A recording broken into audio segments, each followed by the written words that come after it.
The scent of burnt onions still makes my stomach twist. That day, though, it wasn't the soup that burned. It was the last trace of faith I had in my parents. It was a Sunday afternoon, the kind that always seemed to hang heavy in their house. The kitchen was small, the air dense with steam and judgment. My mother, Sandra, stood at the stove in her worn-out apron, the one that once read "Family is everything." The everything had long since faded, burned away like the rest of her warmth. I was visiting with my 6-year-old son, Noah. Small for his age, tender and gentle in a way my father never approved of. "He's got your weak bones," Dad would mutter every time Noah stumbled or cried. Please subscribe to our channel and tell us in the comments where you're watching from. The TV blared in the background, cheerful and oblivious. That afternoon, Mom was making chicken soup, her version of affection, a meal seasoned more with criticism than salt. I was setting the table while Noah stood near the counter, holding a spoon almost too big for his little hand. He wanted to help just like I used to. He dipped the spoon into the pot, his face glowing with pride. "Grandma, I can stir," he said brightly. Mom's glare sliced through the air. "You'll spill it. Go sit down." But he didn't, not right away. Kids rarely do. The spoon slipped, soup splattering onto the counter and floor. Just a small mess. Nothing serious. But to my mother, it might as well have been betrayal. The pan slammed down before I could react. A sharp metallic crash that made my ears ring. Noah screamed. I froze for half a heartbeat, then saw his little fingers caught beneath the heavy pan's edge. His hand shook violently, soup running down his wrist as a welt began to form. "What are you doing?" I yelled, grabbing him and freeing his hand. Mom didn't flinch. She simply straightened her apron and said, "He'll remember next time not to be careless. You should have taught him better." Noah's cries echoed off the tile, bouncing around the small kitchen like they had nowhere else to go. My father looked up from the couch where he'd been drinking and watching reruns of some old game show. He glanced at Noah's injured hand, then chuckled. "Maybe the boy needed to toughen up," he said, shrugging. "That's what boys need, not hugs." My vision blurred. "He's a child," I shouted. Dad grinned, took another sip and muttered, "So were you. Look how you turned out." Noah's little body trembled as he pressed his face against my chest, his tears soaking through my shirt. I held him tighter, that familiar helplessness clawing its way back, the same kind I'd grown up drowning in within these same walls. I wanted to run, but I didn't have a car. My parents had insisted I visit for the weekend. "For your sister's birthday," Mom had said, pretending we had traditions worth keeping. Noah's sobs softened into hiccups, his hand swollen and purple. I went to get him some ice. When I opened the freezer, Mom's voice came from behind me, sweet and venomous. "You always overreact," she said. "You were the same way, crying over every tiny thing. No wonder you're still alone." The ice tray trembled in my grip. "You hurt my son," I said. She tilted her head, pretending to be shocked. "Maybe if you'd raised him right, I wouldn't have to." Dad laughed from the couch.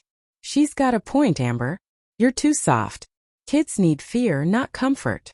I looked at them both, the people who had made me, and everything suddenly fit together. Every bruise, every cutting word, every time they told me to toughen up instead of holding me. They hadn't changed. They never would. But I had. I knelt beside Noah, pressing the ice gently to his hand. He flinched but didn't pull away. "It's okay, baby," I whispered. "I'm here. I won't let anyone hurt you again." Mom scoffed. "Oh, please don't play the hero now. You couldn't survive without us. You're under our roof, remember?" That one line hit harder than she knew because she was right. We were living there temporarily. I'd lost my job 3 months earlier. Rent was overdue, my savings gone. I come back hoping for help and maybe deep down for a little kindness.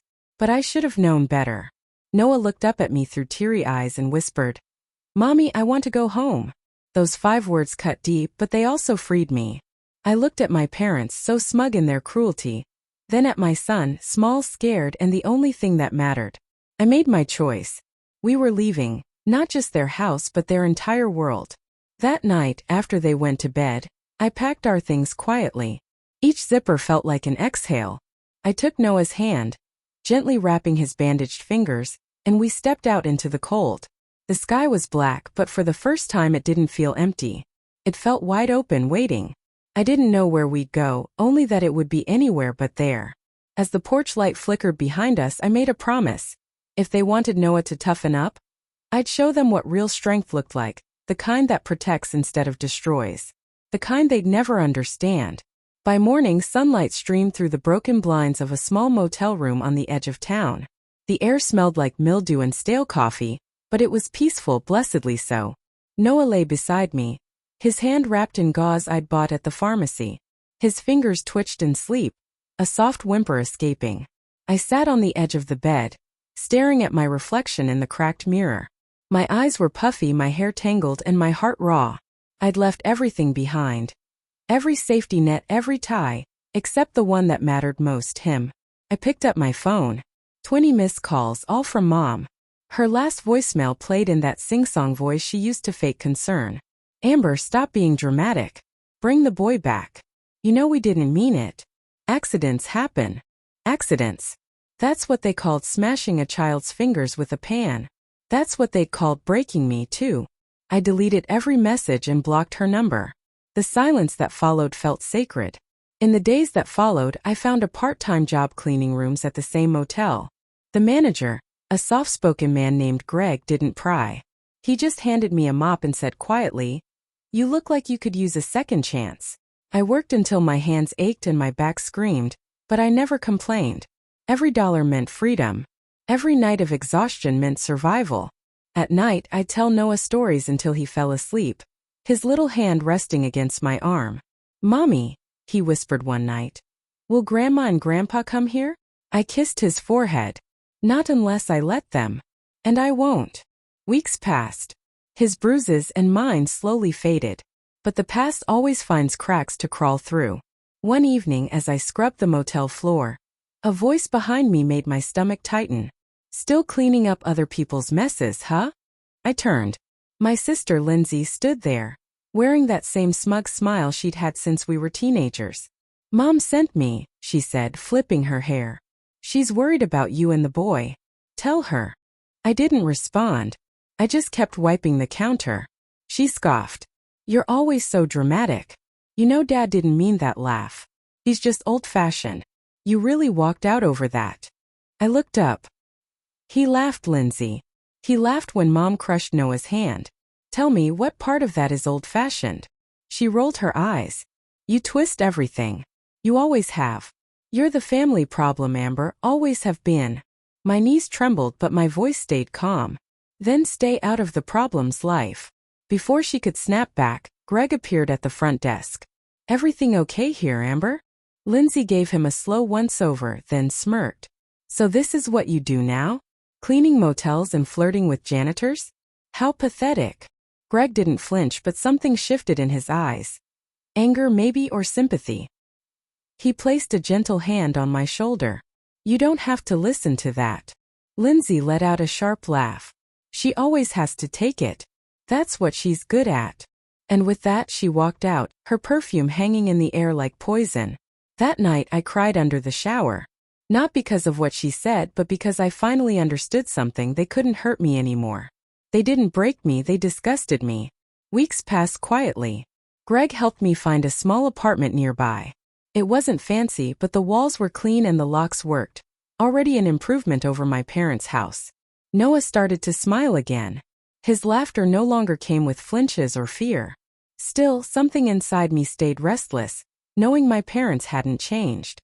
They were probably still sitting in that same house, twisting the story, convincing Lindsay that I'd lost my mind again. They'd taught me pain but never consequence.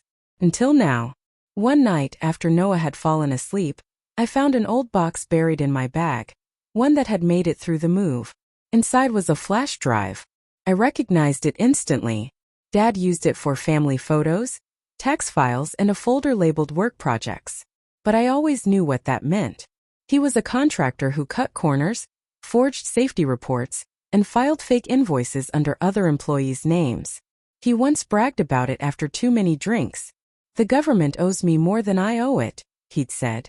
And Mom, she helped him cover it all up. I plugged the drive into my laptop. It was all still there, years of falsified forms, receipts, and fake records, everyone linked to their names. My heart pounded. I didn't need to expose them publicly or call the police. I just had to make sure the truth landed where it would hurt most.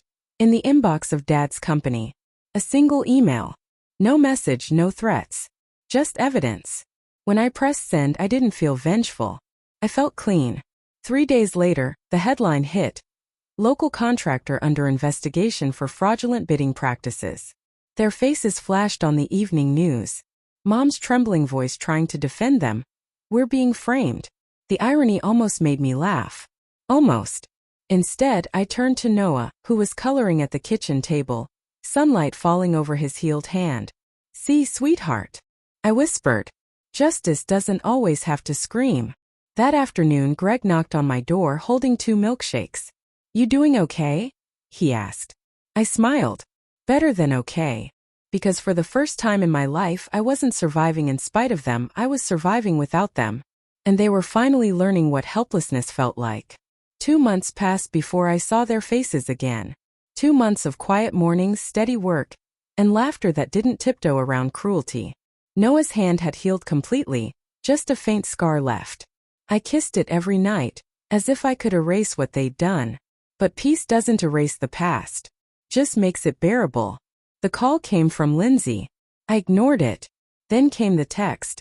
They're losing everything. They need help. I stared at the message for a long time. The old me would have rushed over, desperate to fix things. But the woman I'd become, the mother I'd become, knew better. Still, curiosity has claws. The next morning I drove back. Same house. Same cracked porch. Same dead flowers by the steps. But the air felt different. Heavy, hollow, desperate. Inside, the stench hit first. Cigarette smoke, burnt food, stale whiskey. Dad sat in his recliner, surrounded by empty bottles and unopened mail. The same chair he used to laugh from. Mom sat at the table, hands trembling over piles of paperwork. Foreclosure letters, debt notices, legal warnings. She looked up and for the first time she seemed old. Not by years, by consequence. Amber, she said, voice breaking. You came. I didn't move. I heard you needed help. Dad let out a bitter half-laugh. Help? After what you did? I didn't do anything, I said quietly. You did. He tried to stand, failed, his leg in a brace. You think you're better than us now? You and that kid. I met his gaze. Better? No. Just free. Mom's lip quivered. We're going to lose the house. I walked to the window, sunlight spilling over walls that had once heard my screams. Maybe that's what happens when you build a home on fear. Her voice cracked, desperate now. We're still your parents, Amber. That word parents burned in my chest. No, I said softly. You were my captors. You raised me in a house where pain was love and cruelty was tradition. You laughed at my son's suffering. You lost me long before this house ever fell apart. Dad's jaw clenched. You think you can live without us forever? Life will eat you alive. I smiled faintly. It already tried. You were its first bite. For once, silence. No insults. No laughter. Just heavy, raw silence. I looked around that house, my old cage, and felt nothing. No hate. No nostalgia. Just release. I didn't come here to forgive you, I said finally. I came to show you what strength really looks like, the kind you never had the courage to teach me. Mom's eyes filled with tears she'd never allowed herself before. Amber, please. But I was already walking toward the door. Outside, the sky was the same muted gray as always, but it no longer felt suffocating. Felt like air. Noah was waiting in the car, clutching his stuffed fox. When he saw me, his smile lit up the morning. Mommy, are we going home now? I nodded. Yeah, baby. We're going home. As I started the car, I caught one last glimpse of the house in the rearview mirror. 2 small figures in the doorway watching me leave just like they once watched me beg. Only this time I didn't look away. Because they weren't the story anymore. We were. And as Noah sang softly in the back seat, his voice pure, untouchable, I felt something I'd been chasing all my life. Not revenge. Peace. The kind that doesn't scream. It simply exists. And in that quiet, I realized something they never would. You can't make a child strong by breaking them. You only teach them how to live without you.